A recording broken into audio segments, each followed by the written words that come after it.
Hello, welcome to thesecyphers.org. My name is Cordelia Kataria and I am a 9-year-old computing explorer and problem solver. I got a 9 on my GCSEs and right now I'm doing my A-levels. So today we're going to be doing a mathematics session about partial fractions, and over the next few weeks we're going to be doing more exam preparation live sessions about different topics similar to this one. Great, yeah, so I'm Isaac, an experienced maths teacher helping the ciphers.org. And as Cordelia said, we're looking at partial fractions today. So an important topic that normally you start to study when you start the A2 content and at the start of year 13. But it's an important topic because it comes up in lots of different other topics such as integration, binomial expansion, differential equation. So that's why we thought it would be a nice introduction session for our maths workshops today. Yeah. So the way these sessions will work is that we'll have a first sort of few minutes talking about some sort of behind each topic and sort of any hints, what formulas you might be given in the exam, which ones you need to remember, and then we'll have a look at a few exam questions, and then we'll finish off with a nice challenge problem at the end as well. So we'll get started by just talking through some sort of notes on partial fractions. So partial fraction. So a fraction with more than one linear factor in the denominator can be split up into several fractions. Wait a second, on the chat someone said, how can we participate? So you can participate by writing something in the chat if you've got an idea of how to do something, something like that. So brilliant. And obviously, if you're watching a recording of this as well, they can obviously pause the video, have a go at the question themselves, and then come back and see if they get the same answer as us. Yeah. Also, if there are any topics as part of your revision that you do want to go through, then drop it in the chat, put a comment in there, comment on the video, and we can always do a session on that as well.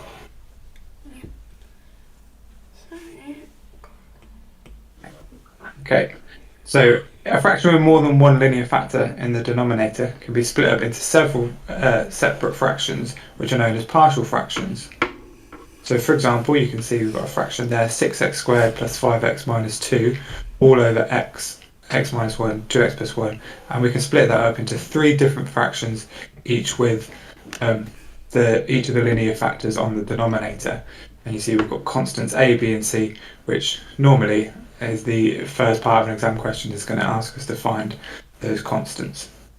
But there are some rules that we need to know, such as if you have an improper fraction, you must first perform a long division, okay, and in order to find the terms of an improper fraction. So if we have an improper fraction such as q of x over p of x, where the degree of q is greater than the degree of p. And Cordelia, what do I mean by the degree of the polynomial?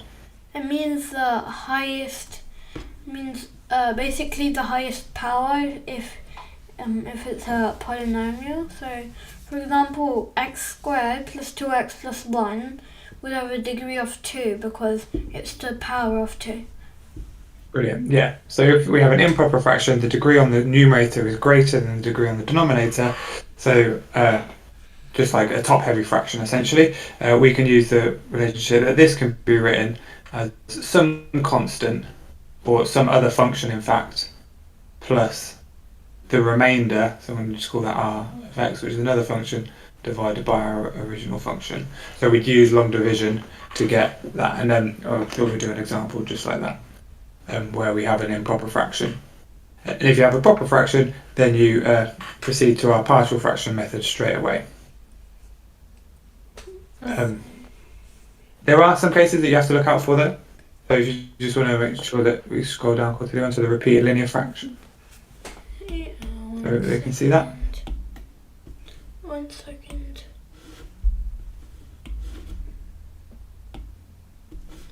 It's just not working. There we go. Right. I'm on the up part. We're there, yeah? So in some cases, we might have a repeated linear factor, and that is when one of our linear factors is squared or cubed on the bottom, so it's repeated. So in the example here, we can see that x minus 3 is repeated in the denominator. And when we split this fraction up into partial fractions, we must use an extra fraction to account for this repetition. So our partial fractions become a over x plus b over x minus 3 plus c over x minus 3 squared. And then once you have set up that above equality, then we proceed with our partial fractions method that we're going to go through when we look at a couple of questions. So, do you think there's anything to add before we move on to the questions? Any hints, tips, or advice you'd give when solving partial fractions? Not really. No. Well, we'll make sure we'll talk about some tips and advice when we go through the questions. We'll look at 3 sort of different type of questions that will be given that you could come up in an exam.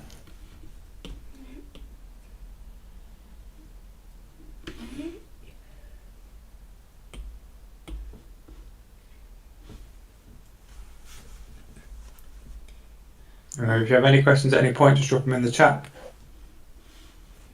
And I guess we can go to the first question now.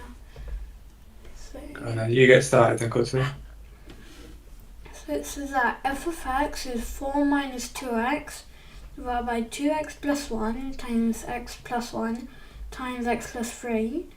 And it says that we want to express it in a divided by 2x plus 1 plus b divided by x plus 1 plus c in x plus 3. So what we first have to do is just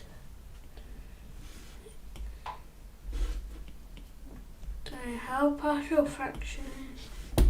So because it's a proper fraction, then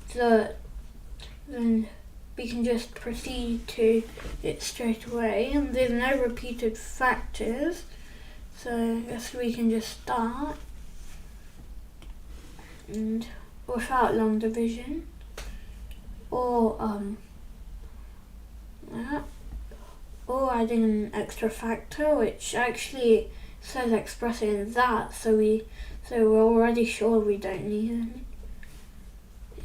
So. Yeah, quite commonly in an exam that they'll give you the form they want it in, but not always. Sometimes it's just say, like, you might be given a question towards the end of a paper that just says integrate this expression, and the way you do it is to use partial fractions to then integrate it. So when we do integration, we might see questions like that.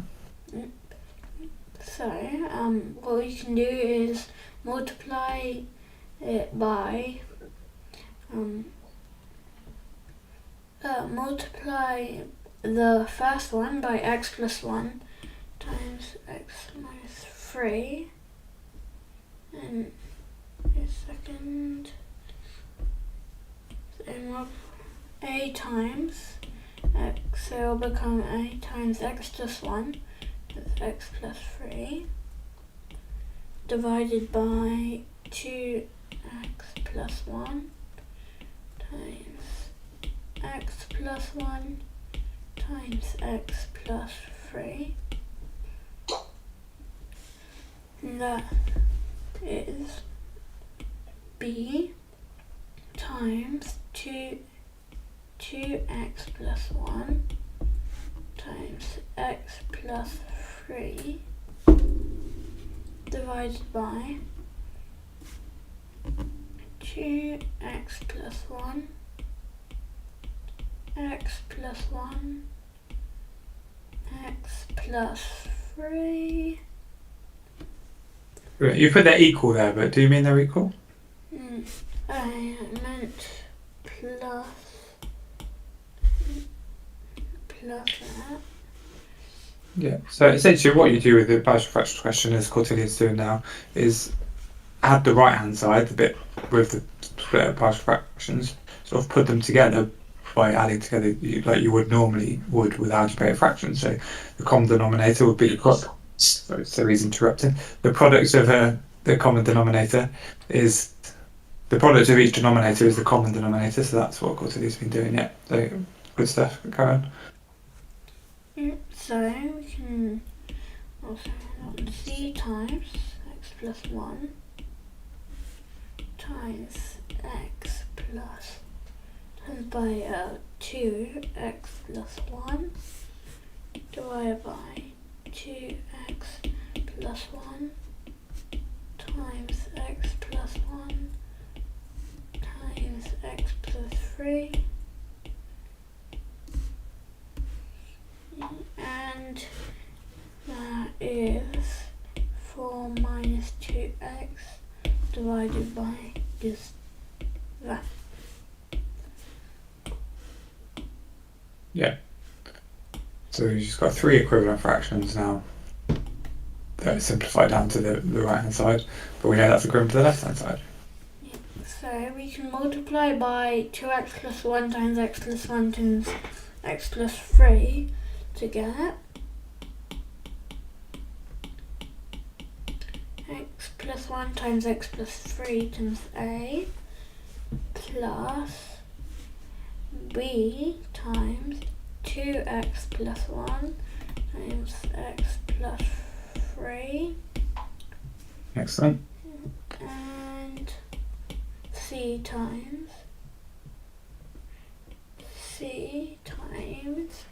x plus 1 times 2x plus 1. And that is 4 minus 2x. So Yeah, I'm saying that as an identity. So it's not just equal to it, we know that it's actually going to be identical to.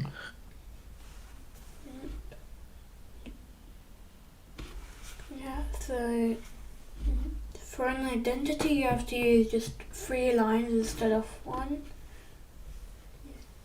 And then so we've got to find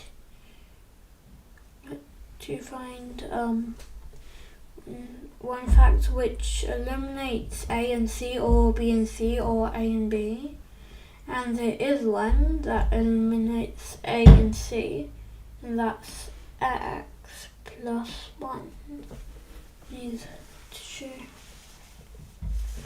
Yeah, brilliant. So essentially we, as we said, we want to eliminate one of them but it comes back to the fact that this is an identity, not an equation. So because it's an identity, we know it's true for all values of x. That left hand side is always the same as the right hand side. But we could put in any value of x that we want.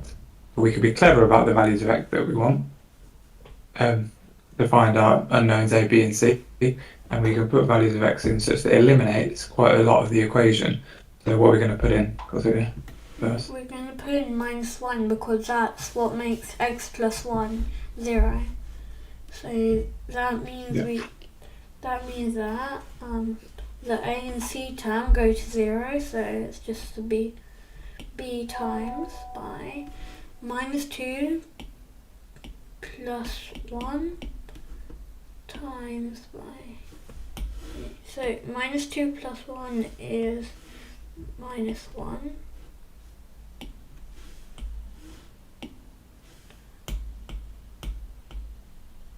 Okay, and then minus 1 plus 3 is 2. And then that's 4. Yeah. Minus. And then minus 2, so that's 4 plus 2, which is 6.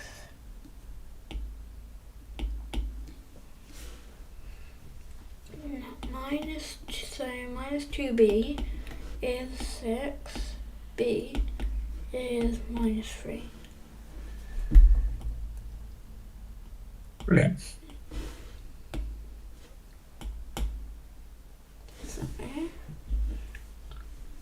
so then So b is -3, yeah, that's fine. So then we can just sub that back into the equation, the identities to get. So we can, but I think so. There's lots of different ways of partial fraction questions, and one way is to sort of substitute values in which you find them and then equate coefficients. But I just think that the substitution method is the most efficient way, particularly for this example, with no repeated factors, no polynomial division. I think just subbing in other values. So not needing to sub in b equals -3 just yet. Okay, so what we can do is just so b and c. So the value of x is -1/2. Cancel out b and c because they've both got 2x plus 1. So we can find out what a is. And then we're going to sub in -3 after that. So net x is -1/2 first. Good, yeah. So a times the half times 2.5, and that is 4 plus 1, which is 5. Then 1/2 times 2.5, which is 1.25. So 1.25 times a is 5. So a is 5 divided by 1.25, which is 4.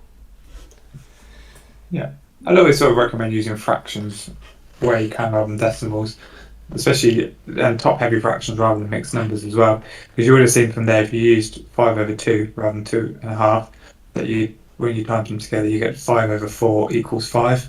So you can see that a is 4 without having to use a calculator. Yeah, so, and then we have to sub in -3.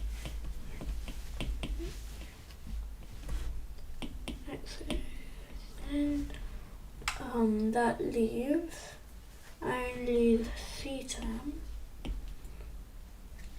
Then c times by 2 times -5. That is 4 minus 2x. So not 4 minus 2x, because x is -3. It's 4 plus 6, which is 10. So minus 10c is 10. If it is an x plus 1, just check your x plus 1 when x is -3.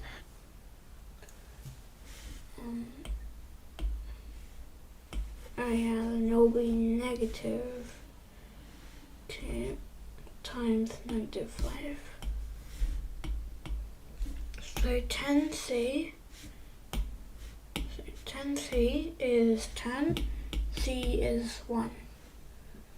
Okay, and it means 4 divided by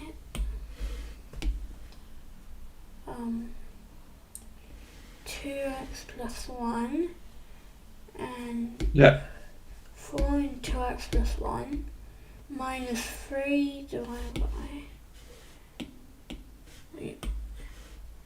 4 into x plus 1 plus -3 divided by x plus 1 plus 1 divided by x plus 3. Fantastic. Yeah, and it was quite common as well is rather than putting plus negative 3 over x plus 1 is you just put minus 3 over x plus 1. But that's exactly right.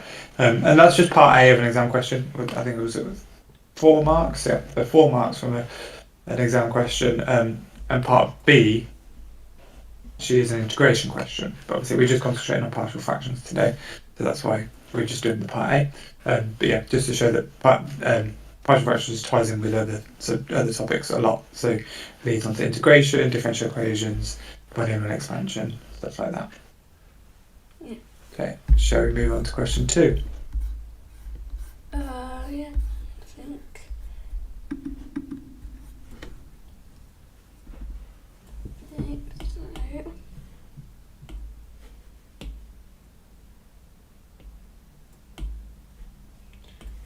So it says 2x squared plus 5x minus 10 that might divided by x minus 1 times x plus 2 that is a plus b divided by x minus 1 plus c divided by x plus 2. So find the values of the constants a, b and c. Brilliant. So again, they're being generous that they've told you how to break up the partial fractions, but they might not always do that. But what's different about this question, Kultura? We have to use the long division Good. Why do we have to? because the top is the top is bigger than it's an improper fraction. Yeah, even though it's the same degree, the top has a higher coefficient of x squared. Yeah, but to be fair, it doesn't actually matter about the coefficient. An improper fraction, an algebraic improper fraction, is just defined as if the degree of the numerator is greater than or equal to the degree of the denominator. Yeah. So it's just the fact that we've got a quadratic on the top and a quadratic on the bottom. That's what makes it improper. Yeah. So what we have to do first is just use long division. First we have to find out what x minus 1 times x plus 2 is. Well, that's x squared. It's x squared plus 2x minus x minus 2. And that's x squared plus x minus 2.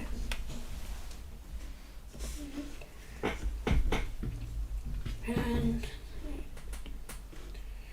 x squared plus x minus 2 and 2 x squared plus 5x minus 10.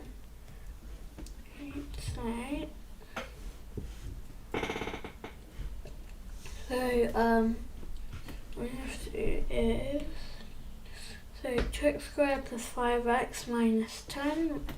Okay, so that minus x squared plus x minus x squared plus x minus 2.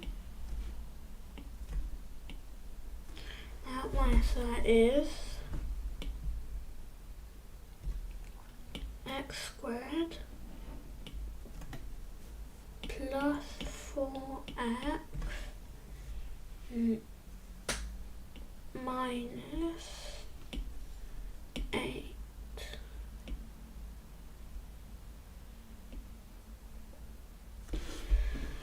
Okay, so you can weigh one of the x squared plus 2 plus x minus 2 from the 2x squared plus 5x minus 10. Okay. And that's right. And actually I'm pretty sure we can use 2x squared plus 2x minus 4. Yeah, let me just rub that bit out for you because it's getting a bit, it's difficult to read, and let me just write down the version for you and you can just fill it in.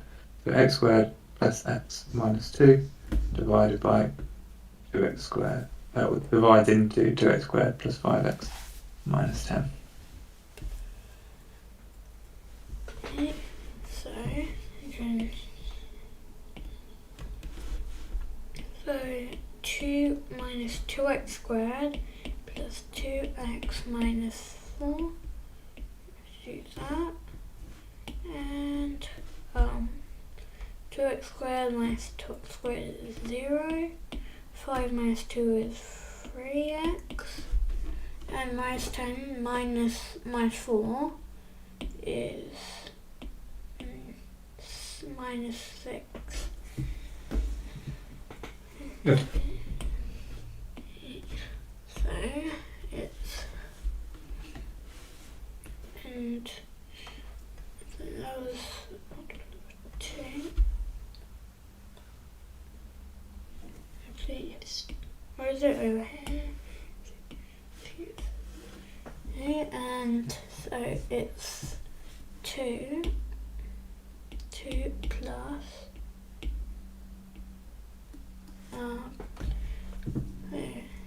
that's the same as 2 plus 3x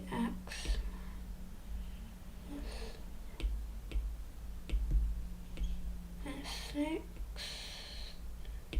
Good. So yeah, so our 2 was our quotient, the answer we got from doing the division, but then we still had this remainder of 3x minus 6, so we've still got to divide that 3x minus 6 by x squared plus x minus 2, so that's what you're writing down now, yeah. And let's replace x squared plus x minus 2 with x minus 1 times x plus 2 because we're going to be doing partial fractions next. Actually, first we're going to say that a is 2 because we've got a. Yeah, and also it might and also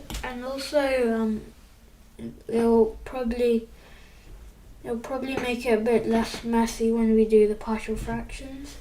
So we only have to do that bit. Yeah, good. So that's b divided by x minus 1 plus c divided by x plus 2. Okay, and so we can do multiply by. We can multiply that b term, the b term by x plus 2.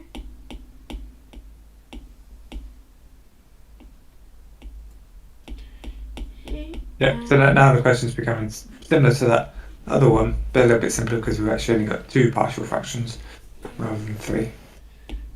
Yeah, and then c times x minus 1 divided by x minus 1 times x plus 2, and that is that. Good. Now we can set up our identity with the sum of our numerators equal the numerator is identical to our other numerator 3x minus 6. So then we can multiply by x minus 1 times x plus 2, get b times x plus 2 plus c times x minus 1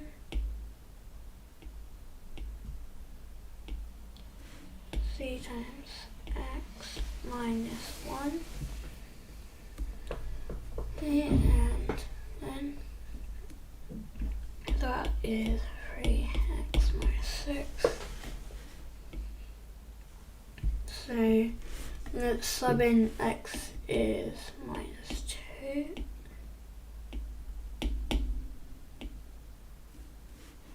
And so if x x is minus 2, then it's minus 3c is 0, c is 0, because 3 times minus 2 is it's minus 12. 3 times... It is minus 12, yeah.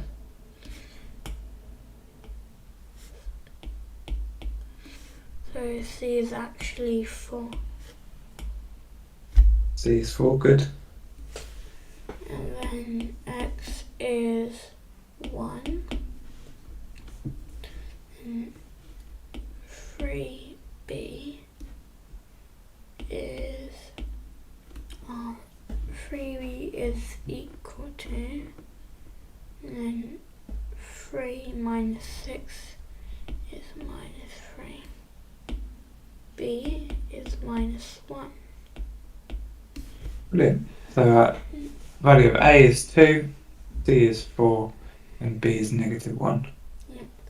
So that's 2 plus 2 plus minus 1 divided by x plus 2, and plus 4 divided by x minus 1. Wait, the other way. Yeah. Good. Now, yeah, I think again that's a part A to your question. The part B for that particular question was actually a binomial expansion question. So it actually then wanted you to find an approximation for this series expansion of that original function. That's very different from the other one that was an integration one. So maybe when we do a session on binomial expansion, we can come back to that exact question, knowing that we've already done part A. So, yes, next question. Okay, so f of x is 27x squared plus 32x plus 16 divided by 3x plus 2 squared times a 1 minus x, where abs of x is less than 2/3, and I suspect that I think that's for a binomial expansion question. Yeah, part B is probably a binomial expansion question. Right. So, given that f of x can be expressed in the form f of x is a divided by 3x plus 2 and b divided by 3x plus 2 squared plus c divided by 1 minus x, we have to find the values of b and c and show that a is 0. Brilliant. So first of all, what's different about this question compared to the other two? This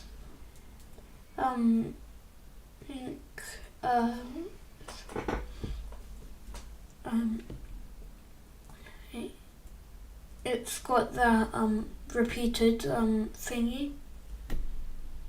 Yeah, it's got a repeated factor on the denominator at 3x plus 2. So again, the question's been generous and told us the form of it, but it doesn't always.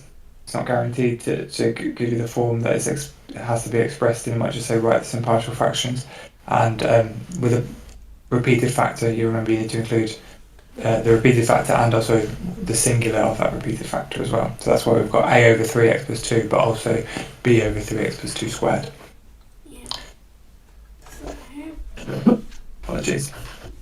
So 27x squared plus 32x plus 16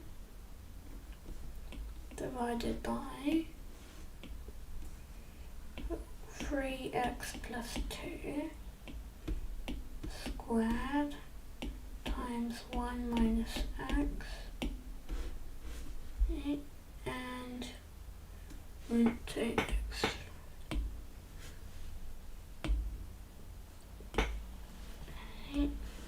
And we want to express that, and that is always a times 3x plus 2 times 1 minus x divided by Yeah, what's quite common, you carry on doing like this because that's good, it's just to sort of ignore the denominators now, because once you've done a few questions, you realise that you're just going to times, when you're setting up your identity, you're just going to have the numerator of the original function, the 27x squared plus 32x plus 16, and then your numerators of the other three functions added together. So rather than having to write the full fraction out every single time. But that might help us with the last question that's a bit longer. But just carry on doing it with your fractions for now, because it is correct. I'm pretty sure it's going to be a lot shorter if we do it without, so Okay. I think I'm going to do it without. Okay, plus. Yeah, the examiner's not going to be expecting you to write down the fraction every single time. If you look at mark schemes and elements like this, just the numerators that people concentrate on, as long as you're getting the method right. So b times 1 minus x. I'm pretty sure I've seen this question before.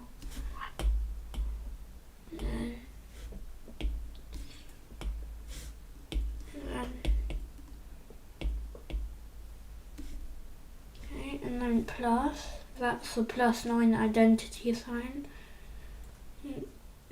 Plus c times by 3x plus 2 squared. So now,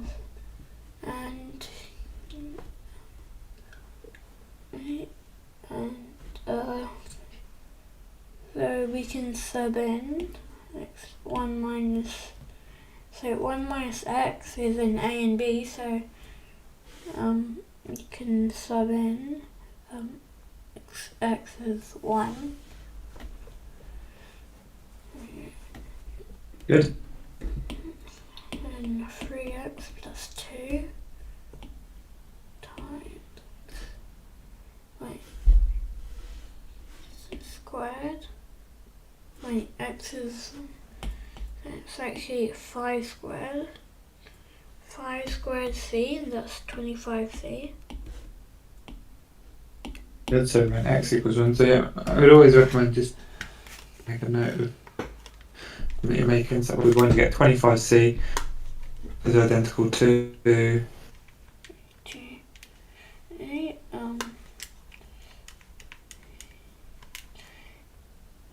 I pressed 1 equals, and now I'm going to do that calculation.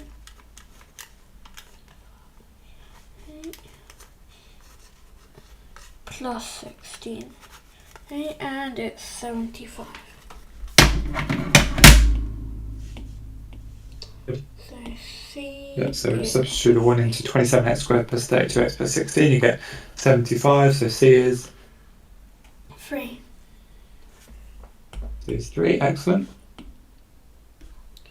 And then we've got to find out two values that make the values that make A and C 0, and that's minus 2/3.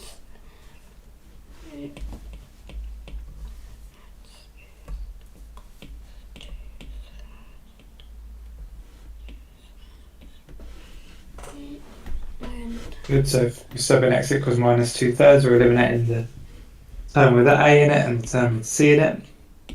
Yep, then we'll get B times 1 and 2/3, which is the same as 5/3. Good. And that is And then we substitute the negative 2/3 into 27x squared plus 32x plus 16. right. And that's then that is 20/3. Then Good. B is 4. D is 4, excellent. And then Now, explain what the issue is by using the method that we've used so far. so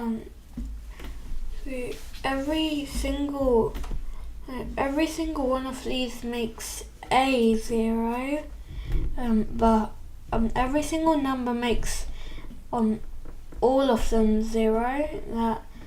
So all of the numbers make a 0. So we can't use a with the same method, because if we did another number 2 minus 2/3 or 1, then we just get something a plus something b plus something c, but our method is only for our method is only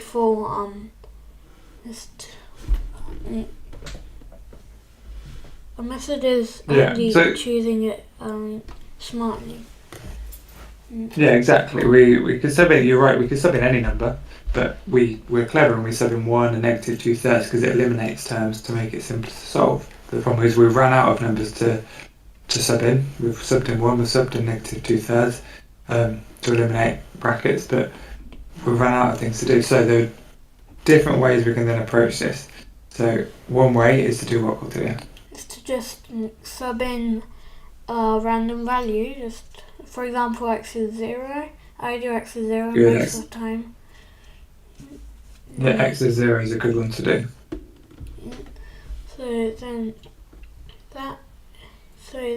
what that's going to do is a times 2 times 1 plus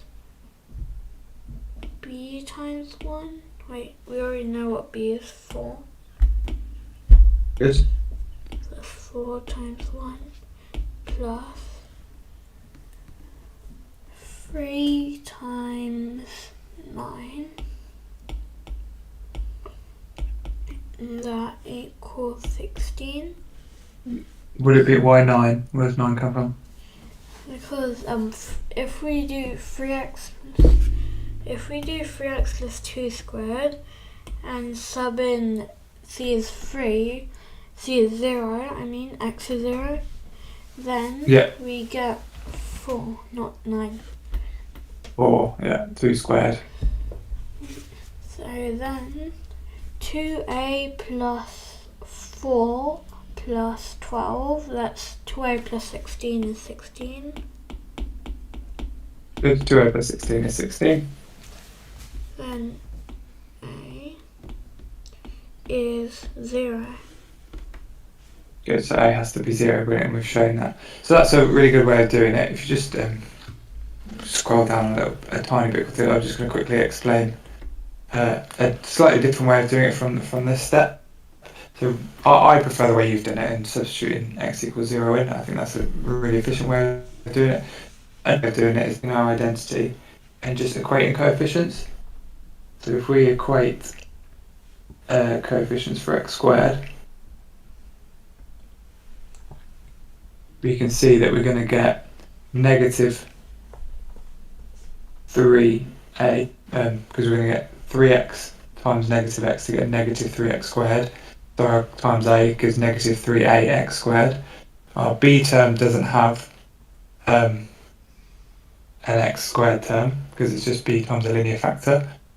And then c is, we've worked out as 3 times 9, because our coefficient of x squared will be 3x times 3x, so 9x squared. So 9 times 3 is 27, and that equals our coefficient of x squared, which is 27, because our original function was 27x squared plus 32x. So that's identical to 27. So that gives us also a must equal 0.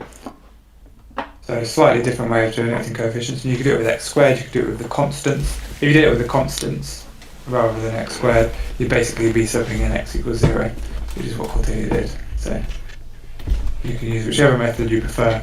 I prefer the same way Cordelia did it, but it's good to discuss other methods. Okay.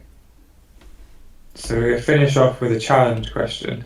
So this is slightly harder than one you'd expect to see in an actual A-level paper, but it doesn't use any different techniques than we've discussed. Yeah, it's I guess it's kind of a combination of them, because it uses repeated powers and also long division.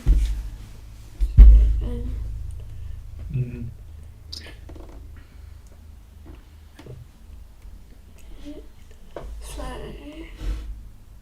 wait, actually it doesn't use long division. I know it's just because we don't have the form. Divided by x times x plus 1 to the power of 4. Okay, so the form would be a divided by x plus b divided by x plus 1 plus c divided by x plus 1 to the power of 4. And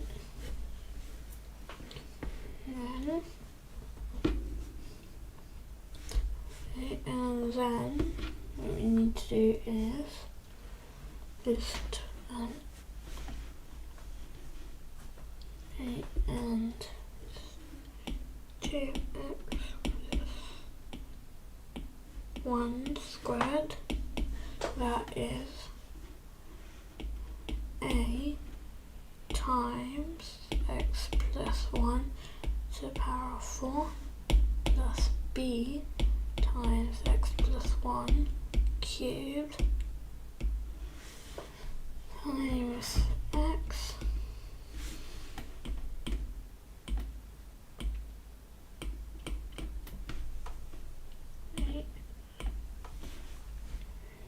and then plus c times x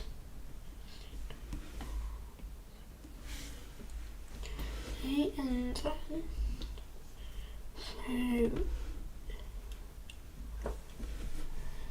so for a term, so what cancels out a and b is minus 1, so lose x is minus 1 if x is minus 1, then it's negative c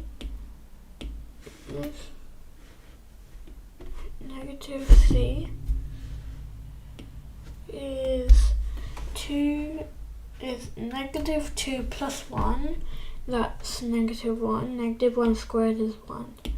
So c is minus 1. So what cancels out b and c is 0. So x is 0. And then a times x plus 1 to the power of 4. And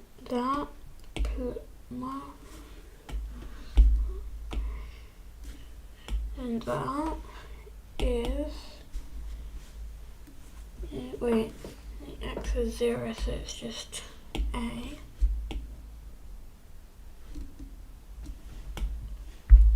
So a is, and then 2x plus 1 squared, that's 1 squared, which is 1.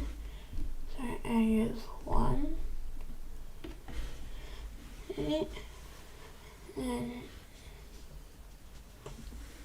And then we have to work out b, but this method but the method doesn't work for b, so we'll have to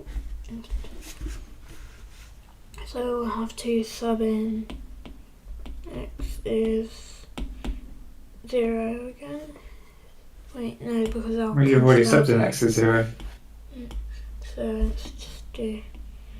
So we can also do x is 1, because I'll just leave the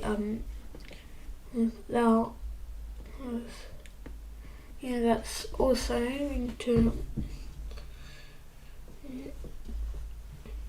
Okay, so a times by 1 plus 1, that's 2 to the power of 4 is 16. And then 1 plus 1 cubed, that's 8, plus 8b, and x is just 1, so that's 8b. Wait, we already got a is 1, and b is 8, and c is minus 1, and minus 1, and that is 3 squared, which is 9. So 16. So A, B,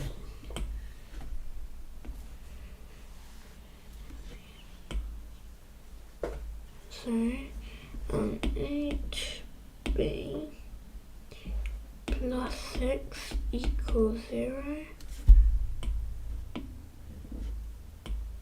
So 8b is minus 6, b is minus 3/4. So then there'll be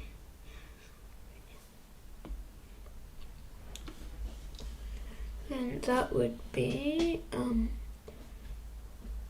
1 in x and x plus 1 plus actually minus 3 in x plus 1 and minus 1 in x plus 1 cubed. Okay. And that I'm pretty sure is that thing. Okay. Wouldn't it be your b was minus 3/4, wasn't it? So it would be minus 3 over 4x plus 4. Oh yeah. So it'd be And how do we check whether this is right?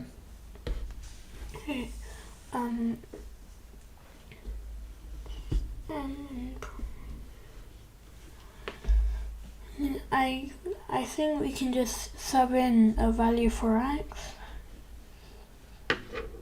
Yeah, let's try it. Okay, so We can't say x is 0 or negative 1. That would work. But we can do but I guess we can do 1. That's the lowest one we can do. So But I think the problem with using 1 is you've used 1 already. So if you're working out as wrong, and you use the same number again, you're going to get that it works. It just affirms that your wrong working out is still wrong. So you need to try a number that you haven't used yet. So I guess we could use 2 then. Yeah. So a half minus 3 in 12 minus 1 in, and then 3 cubed is 27. Okay, and we want to check if that's the same as. So 25 divided by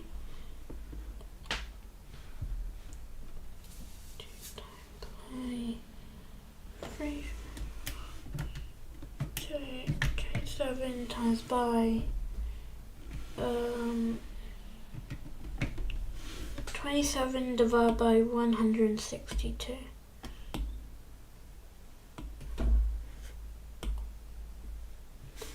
Yes, that's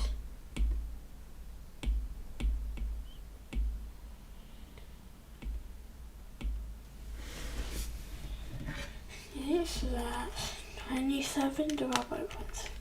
2.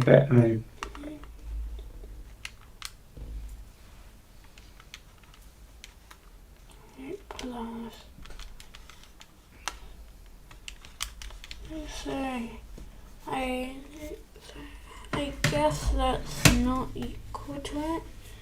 So I think there's something It's wrong. not.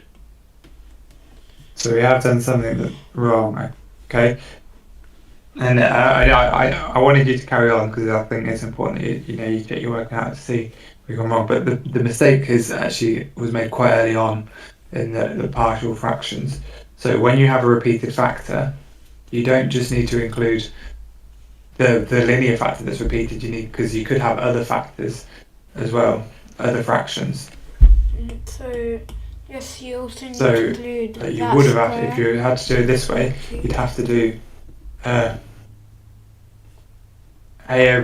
b over x plus c over x plus 1 squared plus d over x plus 1 cubed plus e over x plus 1 to the 4. But we're going to talk about a slightly different way of doing this question. Okay? Cool. Just trying to get rid. I'm just going to get rid of your working out, and then we're going to start again. Because it is a tough one. And if you've got any ideas in the chat of how to help solve this one, then maybe I guess it is a very tricky one, and it's going to use something that you might not have seen before, quarterly, but we'll talk about it, and hopefully you'll learn something. So when splitting some things up into partial fractions, it might be easier if we could take out our repeated factor and just be left with a linear factor. So like if it was going to be, for example, if it was x to the 4 over x plus 1 on the denominator, for example, then we could think of it as 1 over x to the 4 times by the something over x plus 1. Okay, so we're going to use something like that. But the problem is that it's not x to the 4, it's the x plus 1 to the 4. So we're going to do a little clever substitution. Okay, what I want you to do to start off with is I want you to let y equal x plus 1. And get. I want you to tell me what in terms of y.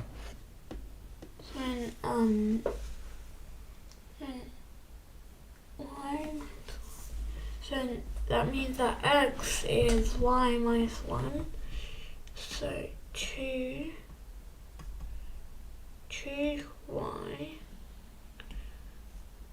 So that'd be 2y plus 2 plus 1, which is plus 3 squared. And then that. No, remember x would be y minus 1. Oh yeah, so then that would be plus 1 actually. I mean minus 2. Right, so then it'd be minus 2 plus 1, which is minus 1. So x times, and then that would be y minus 1 times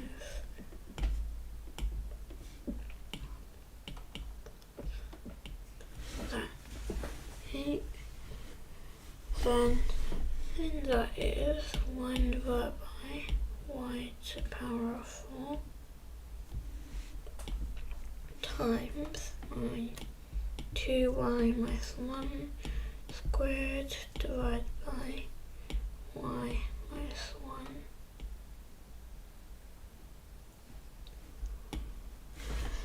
Okay. And then Yeah. Then maybe x the numerator.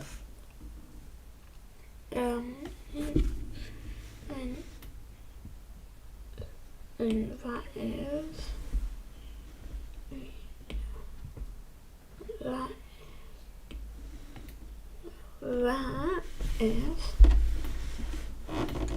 is 4y squared minus 4y plus 1. Okay, and then that Okay. divided by. I'm going to give because we're going to do something a bit different from other ones. Okay. So original function now, using that substitution that you've done. Yeah, you're right. It's going to be y to the 4 times by, and I'm just going to change the order a little bit. 1 minus 4y plus 4y squared over minus 1 plus y. Now the reason why I've done this is because we're going to use a bit of a trick. We're going to use long division because we've got a top-heavy fraction here. But we're not just going to do long division because we want to get our y to the 4. We want to get a term. We want to get our y to the 4 to cancel out, essentially. So we want to end up with a y to the 4 on a numerator somewhere. So we're going to sort of do this thing called divide. I call it dividing backwards. Okay, but it's very similar to our long division. So we're going to do minus 1 plus y divided into 1 minus 4y plus 4y squared.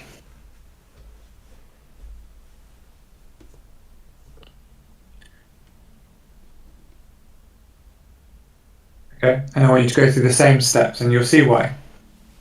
You'll see why when we come to do this trick, why we're going to do it. So go through the same steps you would with doing your long division, but the terms, your powers of y are going to get bigger rather than smaller. Right. So, second. And if you're not sure on anything, just ask. Then, minus 1 plus y, that goes in 4 times, I think. Minus 4. And then, so I've written it this way on purpose, but here I want you to start with the constants and work up through your powers of y. Okay. So the first thing I want you to do is times it by negative 1. Okay.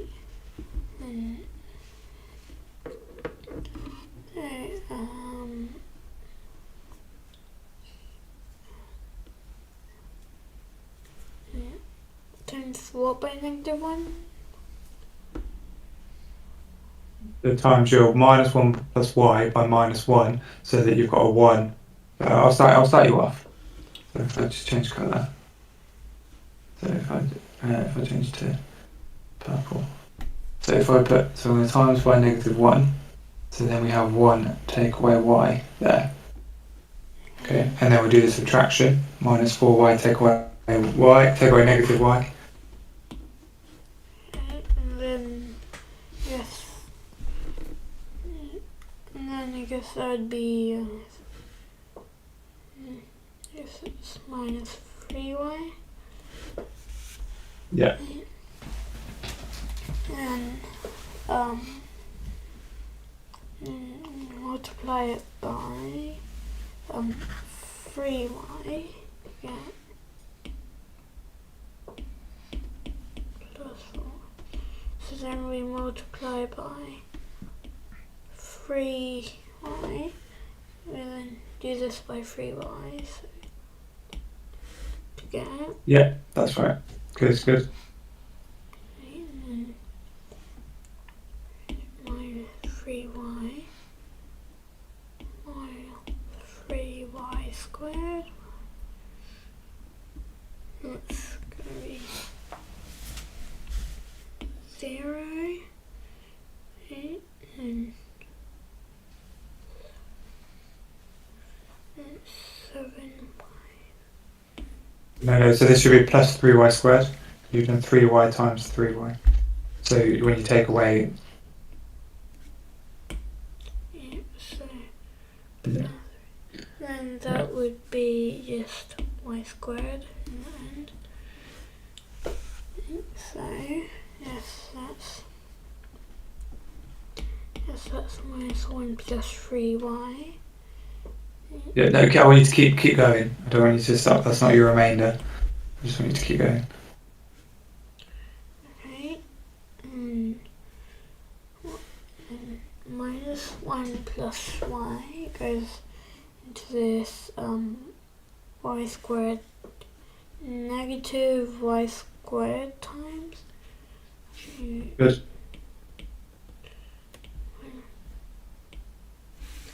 And that would make y squared y squared, and then plus minus y cubed.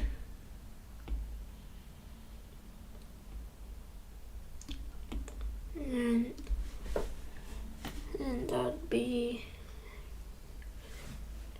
and that'd just be y, whoops, that'd just be y cubed.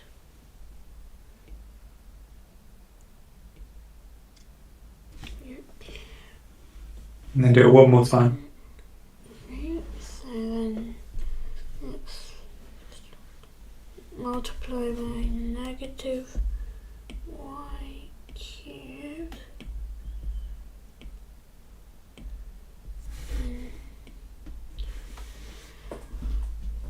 And that'd be y cubed. Y cubed, and then minus. Plus. Oh no, sorry, you're right. Apologies, you're right. Negative. Okay, and then minus y to the power of 4, and that meant y to the power of 4. Good. We could keep going, and we'll end up with. We can keep going. We'll end up with more terms that tend to 0 with, but they'll just cancel out with the y 1 over y to the 4. So we can stop there. The reason why we're stopping at y to the 4 is because if we look at our original function, our function of y, we've got 1 over y to the 4. So things are going to cancel out nicely with that. So now our function of y can become, or you're going to tell me what can it become. So we're going to have our 1 over y to the 4 outside of the bracket, and then what's going to be sort of like our partial fraction bit in the brackets in terms of y. So it's going to be going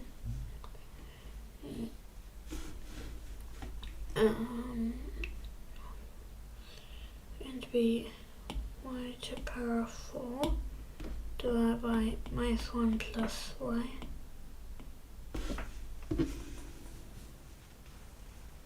Yeah. And Plus our quotient, our thing on top of our long division as well. So. And also minus 1 plus 3y minus y squared minus y cubed plus that. Yeah, it's going to be all of that in brackets times by 1 over y to the 4.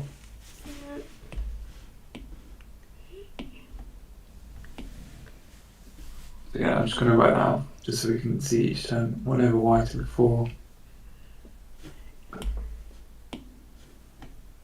So minus 1 plus 3y minus y squared minus y cubed plus our remainder y to the 4 over minus 1 plus y. Okay.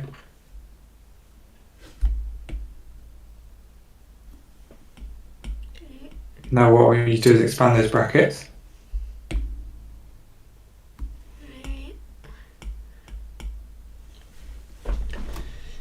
It will all start making sense in a second now.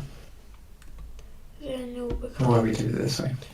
minus 1 over y to the power of 4 plus 3 over y cubed minus 1 over y squared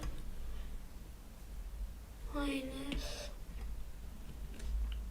1 over y and then plus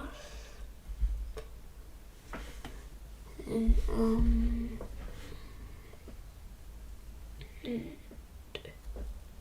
now they'll just cancel out with that to make 1 over minus 1 plus y. So 1 over y minus Good. 1. Yeah, y minus 1, yeah. Good. Okay.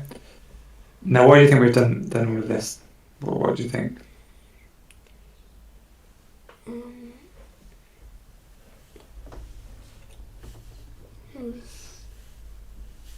I guess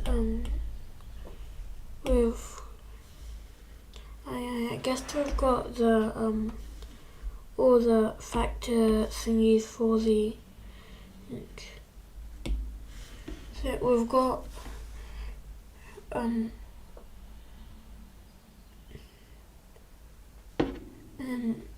we've got the thingy for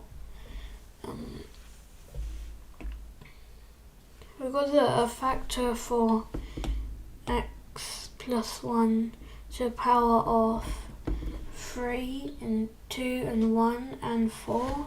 Brilliant. So by doing it like this, we're getting the term, correct? Yeah. And we've also got the 1 for x. Yeah. So now all we need to do, what do we just need to do to finish this off?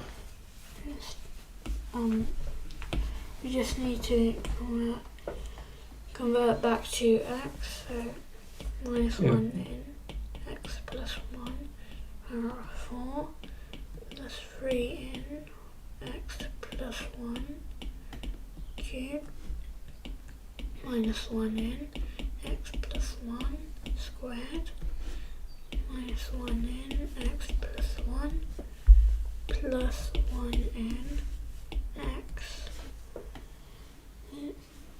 Then when a is, I actually didn't ask for a.